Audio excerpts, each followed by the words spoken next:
Bollywood actress Konkona Sen Sharma turns director with her brand new film, A Death in the Gunj, which had its world premiere here at the 2016 Toronto International Film Festival. And I promise you, it's more than just a murder mystery.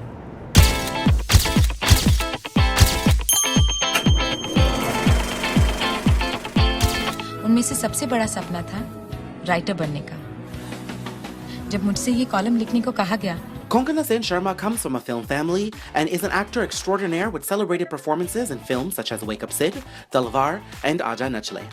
I had a chance to catch up with her during her visit to Toronto for the 2016 Toronto International Film Festival, just off the heels of the world premiere of her directorial debut film, A Death in the Gunj. Find out what the actress, lovingly known as Koko, has to say about her debut, what it's like being a director and actor, and her candid thoughts on the flawed system of Indian cinema as we know it.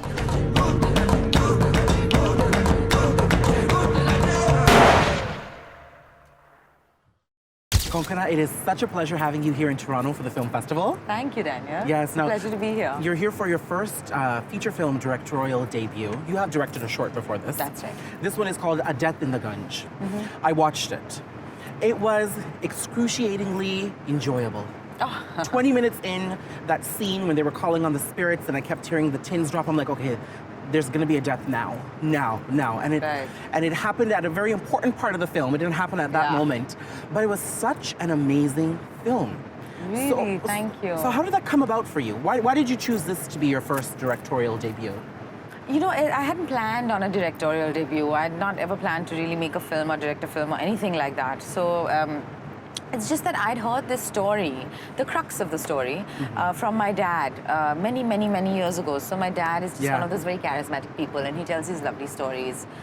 You know, like funny stories and some deliciously scary stories and some just like strange and fascinating stories. And this is just one of those stories that had stayed with me. You know, I'd heard it as a kid and it just stayed with me for so long that eventually, and I used to tell him to tell me again and again, you know, and then eventually I just felt compelled to kind of, you know, elaborate on it and develop it such that I could convey to other people what is fascinating to me about it, you know, so I can make other people find it fascinating as well. Yeah. And in doing that, I developed it so much in my head that it became a screenplay, and then eventually I was like, oh my God, I'm going to have to direct this, because how else? I mean, after writing the script, I was not going to give it to somebody else to direct. So. Yeah. That's how it happened. It's not like I planned that I'm going to direct a film and it should be this kind of a subject or anything. Yeah. So acting in films, writing films, and now directing one. What's that experience been like for you? Do you enjoy it? Yeah. I mean, I did enjoy it. Though enjoy is not nearly complex enough for the kind of experience it was, because it was just such an overwhelming experience. It's been such a learning experience. It's been, and it's just taken me out of my comfort zone, you know, into like enforcing me to, you know, face things that are terrifying, that are complex, that are out of my comfort zone, and, you know, to deal with them and to deal with problems day in and day out. And eventually, I would say that it has been rewarding, eventually. But it's not like, you know, every minute that I was going through it, I was like, oh, this is so much fun, because it wasn't. It was exhausting. And you shot it in 31 days. Yeah, that's insane. That sounds exhausting. Yeah. And in McCluskey Gunj, which has like no infrastructure, it's literally off the grid, it's not on the map, it's just in the back of beyond. It's a forgotten little town. And I really hope that now people will know what McCluskey Gunj is, because to me it is magical. Yeah. So when I was watching the film, it was shot so beautifully, number one. Number two, as you were getting to know the setting, you were getting to know the people, but it was happening slowly. It was happening at its own pace. So many layers were coming out, you know? You know, sometimes I find that filmmakers, there's a backstory, it's very clear where the progression of the character is going to be, and here, you don't know what's going to happen. Oh, good. You're literally at the edge of your seat. Talk to me about weaving that in the storyline. Well, it was important for me that people don't really know what's happening, because, I mean, honestly, a lot of people, you know, after watching the trailer, and it is an unusual trailer, it's not really, I mean, it's a long kind of it's an excerpt almost, and a lot of people just kind of assume that it's a murder mystery, and I would go out of my way to say that it's not a murder mystery. It is, for me, it's human drama, it's a psychological drama, is what it is. So therefore, it is important, and it is an element of a thriller. as well, you know, in the sense that, so you know that someone's going to die, it's in the title. Yeah. It's in the first scene of the film that someone has died, but you don't know who it's going to be or why. Yeah. Or who's going to kill or who's going to die or how they're going to die, you don't know. And it's important to maintain that, you know, which I think you'll discover as people watch the film, because it should come out of, it should not be something that is predictable or something that can be anticipated ideally. Yeah. You know, I was talking to Abhishek about the film as well, and I thought it was such a beautiful example of where cinema is today. I'm a 90s baby. You know, I grew up with 90s Indian cinema, Bollywood cinema, and there was always a clear line. This is mainstream. This is what you call art house cinema or offbeat cinema. And this is a beautiful example of where cinema is today. We have new stories. We have new characters. Viewers they have a different palette, you know, and I found that this story was a beautiful example of that. How do you feel this film fits into the cinema fabric of what's happening right now?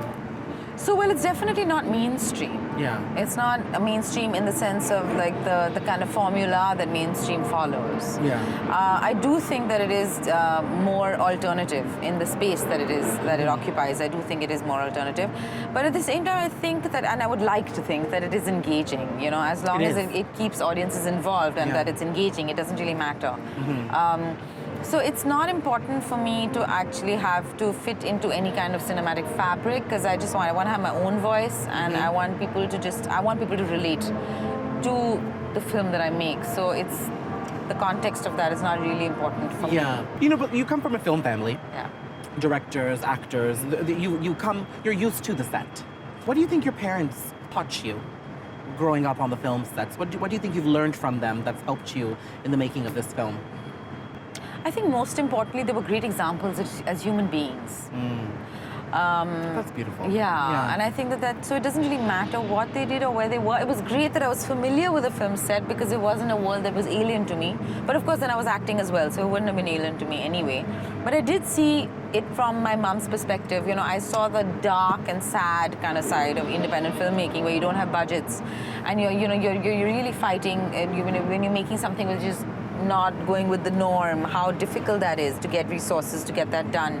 I saw that side of it. In fact, that's why I was like, yeah, I'm never going to do this. It's just too hard. Yeah. But I think that they were such great examples of human beings, and they had so much with the right values. You know, they were really the plain living, high thinking kind of people with with the confidence to be who they were. Yeah. But just by example, it's not like they said you must be how you want. It's not like they have said these things. They never spoke these things to me. It was just how they were as human beings, you know. And I saw that they had the confidence to be themselves and to not really care what people think, and to just be good human beings with some, with the basic values which are important to, us.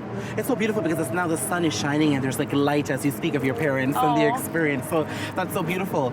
But, one of the things, I've been a fan of your work for a very long time. Thank you. Where would you like to see cinema go? It's changing. I think now there isn't one voice. There's many different voices.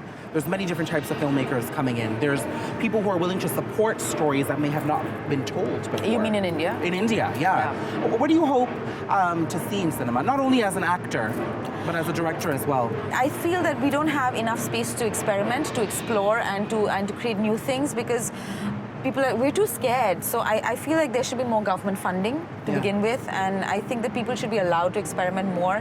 And I wish that audiences also were more open-minded and accepting of things which are out of the norm and not really following a certain formula. Having said that, inevitably, every year we can have a few gems, which is always so encouraging, which is always so wonderful, that despite everything, every year we get a few amazing films. Not because of the system, but despite the system. Yeah. So I do think there are things to be corrected, but I think there is hope. Well, that sounds like I don't know if there's hope, but there is talent. Yeah. And it, not all of it gets recognized, but when some of it does, then it's beautiful. Amazing. Well, you know what? This Death in the Gunj, it's going to be one of those gems. Oh, yeah, that's I think very kind so. of you. It's a beautiful film, and thank you so much for joining me today. Thank you, Daniel. It's a pleasure.